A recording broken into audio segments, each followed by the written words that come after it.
Are you practicing what you're preaching? Are you making note of your lessons learned? If not, why not? That's this week on the Badass Agile podcast.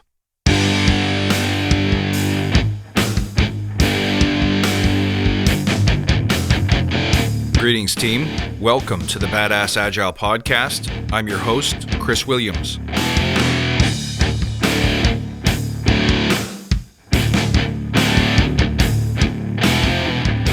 Hey guys, welcome back. Good to see you. Don't forget, if you're interested in running a Badass Agile chapter, especially near the big metros in the US like New York City, Washington, D.C., Boston, San Francisco, and Dallas-Fort Worth, please reach out to me at contact@badassagile.com. We're getting ready to start the first and only cohort of free training to build up a network of Badass Agile leaders across the country. Shoot me a note by January 15th at contact@badassagile.com. Okay, so you're an Agilist, but are you really good at the badass fundamental of getting humble? That means, are you looking at yourself, your own performance, and inspecting your own game? Let me show you what it looks like. But first, let's remember why we're here. To create an elite tribe of leaders who truly serve their clients and communities by doing what matters and what works. Relentlessly chasing value and excellence like a badass. There's so many resources out there about what you need to do to be agile, but we focus on who you need to become in order to lead teams. So let's hammer down those fundamentals to create a truly unique force in this industry. And if this helps you, please tell your friends. All right, lessons learned. Are you doing them? Here's how I do them personally for myself and my performance as a coach, as an individual, as a human being, because I want to make sure I'm continuously adding incremental value. I want to make sure I'm addressing and hitting my gaps. You can't stand still. So each and every day, I set aside some time to write down what I learned over the course of the day. Sometimes I do that with pen and paper. Sometimes, if I'm pressed for time, I'll dictate it into a phone or a voice recorder. However you do it, it is the daily practice that matters. Now, I'll go so far as to say you don't even have to reflect on them that long, because the second part of this practice that matters most is once a week, or at the very outside once a month, going back over the things that you've collected and harvesting the really impactful lessons learned. Some of the things you learn and write down every day will be commonplace, obvious, or may not have that much impact. For example, maybe on a given day, you didn't allow yourself enough time to get to the subway during rush hour and you're 5 minutes late for a meeting. Okay, stuff happens, lesson learned, good to know. It's the things that chronically come up that even though we continue to notice them, for some reason we're unable to implement the meaningful and correct changes to get the improvement. So if you're late once, worth writing down, but maybe not worth sweating over. If you're late once a week, obviously that impacts the way your client sees you, the way you feel about yourself, and your ability to give your clients the best of your time. So maybe that's something you would like to improve. It's the ones that repeat, that teach you something about yourself and open up the opportunity to seal up your gaps, because we all have them, and there's nothing wrong with having them. What matters more is the practice of finding them and fixing them. And this is where so many people get stuck with retrospectives and introspection. It's the fear of seeing something about ourselves that we don't like that causes most people to be really good at giving feedback, really good at preaching feedback, but pretty bad at accepting it. And if you look carefully, that could be a huge hole in your practice. So once a month, if you skim through all the things that you've written down or recorded, find the ones that are patterns, or find the ones that seem like opportunities to level up. If you've filled a whole bunch of your gaps for now, you may see little opportunities to make small improvements that give you a competitive edge, that make you a little bit better than your neighbor, that offer an opportunity to add even more value. This is how you become exceptional. All right, so I'm going to read some of the ones that I've written down, and these are just from the last month or two. I'm not going to read all of them to you, but I'll read some. Here's one thing that kept popping up for me in the past 60 days. don't forget to groom your ideas because your ideas are gold. Now, how did this one end up in here? Because there were enough occasions in the past 2 months where, because I write down my brainstorm ideas every single day, minimum of 10, and then once a week I go back and harvest the really interesting ones. Because I have that practice, it opened up a door for me. It created a revenue opportunity. It created credibility. It created an interesting podcast topic that I was super passionate about. Because I have that creative grooming practice, I have a steady and reliable pipeline of ideas that allow me to add value, create value, and make myself better. Here's another thing I wrote down that was really interesting. Because you were able to overcome obstacles that you didn't think you were capable of overcoming, you learned from experience that you can do anything. That was a powerful one for me. All I have to do is look back on my reflections and my lessons learned from days when there were things that I wasn't sure I was going to be able to make it through properly. And I did it. And because I didn't believe it, and because I did it anyway, and because the outcome was positive, I learned an important lesson that I will never forget, that I'm capable of anything I set my mind to, and so are you. And that belief, not just from writing it down, not from reading in a book, but from experiencing it, I know that to be true for certain.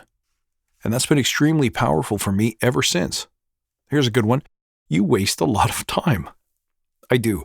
I'm addicted to my phone, right? I do so much on social media, on LinkedIn, on Twitter, on Instagram. I'm always looking and checking for reactions. I'm always waiting for emails. I'm always looking for opportunities. I always can't wait to hear what people have to say or think.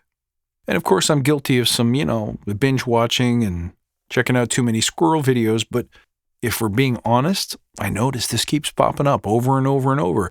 And I think I use it as a procrastination device sometimes. So, knowing that about myself, I created a habit that when I'm sitting there and I catch myself wasting time, doing things that don't add any value, I give myself about 3 seconds to shift gears and go do the thing that I was avoiding. The minute I do that, I erase all of the fear, all of the negative emotion associated with doing something maybe not pleasant, maybe something uncertain, and I just go and attack it. And the times when I do that, I create so many new opportunities, so much better quality, so much higher volume of output that I'm actually training myself out of some of those time wasters, which is great. Now, here was a big one for me in terms of feedback. I think this year was the year of being maybe a bit too cocky for my own good sometimes. Because what happened is I started to assume that no matter what situation I was about to face, I felt like I got this. Now, that kind of confidence is good and powerful, but sometimes it keeps you from preparing the way that you should. So I had a note here that's saying failure to prepare is preparing to fail. It's a reminder to me that I needed some practice to make sure I was doing the minimum level of preparation, visualization, contemplation before engaging with customers, engaging with people.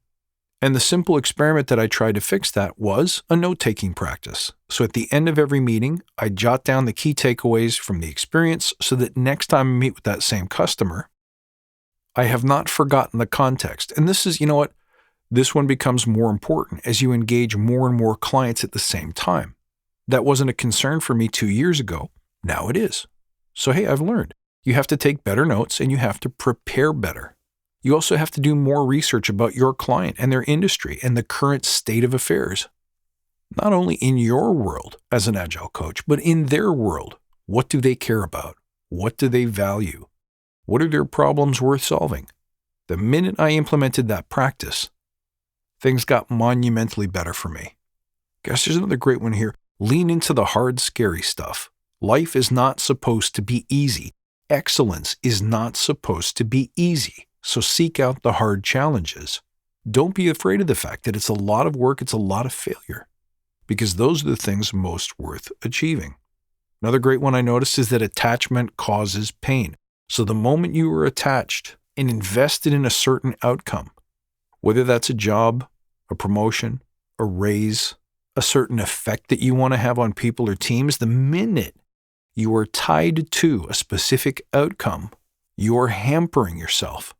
Because if that outcome doesn't change, you've got a binary attitude that success either looks like this or it's failure. And you don't want to go there. You want to be flexible and adaptive so that when things don't go the way you hope they would, you can recover, continue to serve, continue to move. Here's one I already knew about myself. You use too many words. Absolutely. Hey, deep down, you want to know something, guys? I have a fear of not being heard and not being understood. So I use too many words. Now, I've already cleared myself of the affliction of going when I speak. So if I can get rid of that habit, I can get rid of this one too, but I need to practice it because it's pervasive. I've had that one for my entire life, and I really want to change it. I also learned from experience that the minute you visualize, which means not only going into meetings and engagements and situations with intention, but also picturing a certain outcome, the way pro athletes do before a game, really changes how you show up in the session or the meeting. So it's a technique I'm learning to use more and more and more, and you should too. I also have to learn as my business is evolving from a single client model to a multiple client model that I have to keep lots of lines in the water. Now that's something I've done as a podcast before, which brings up my next learning. There's all of these things that I teach and preach, but sometimes I forget to do them. And keeping lots of lines in the water is something that I intuitively and intellectually know and apply to other areas of my life and practice, but failed to do so for my sales pipeline. So not only do I need to keep more lines in the water, but I have to remember my own lessons. It's no good to teach it and then to fail to live it. And then the last great one was one that came from a recent podcast episode that I did with my friend Mike Karen, who has this wonderful saying that I want to borrow, and that's be impeccable with your word. That one really stood out for me. What would it be like to be known as the person who always keeps their promises, who does the impossible, who is an authentic person, who says what they mean and does what they say? That's something I aspire to. So even though I wouldn't say I've been a huge failure in that area, there's probably always areas for improvement, so I'm going to take that one to heart as well. So there's quite a few baked in there that I just gave you, but what about you? Can you be fearless today and look back on the past couple of weeks or months and say, what lessons do I seem to be repeating over and over? What are the things that I continue to notice but have yet to improve? When you find those, the next step, guys, is to commit to an experiment to improve it or to implement it. Remember this, lessons learned on paper are one thing, but lessons learned and acted upon move you closer to excellence. Think about how this could change your game. And more importantly, think about how you could teach this to your teams so that they're constantly looking at their gaps and finding opportunities to improve as well. Folks, thank you for listening. You can reach out at badassagile.com or find me on Twitter at badass_agile. I'll look forward to next time. And until then, stay badass.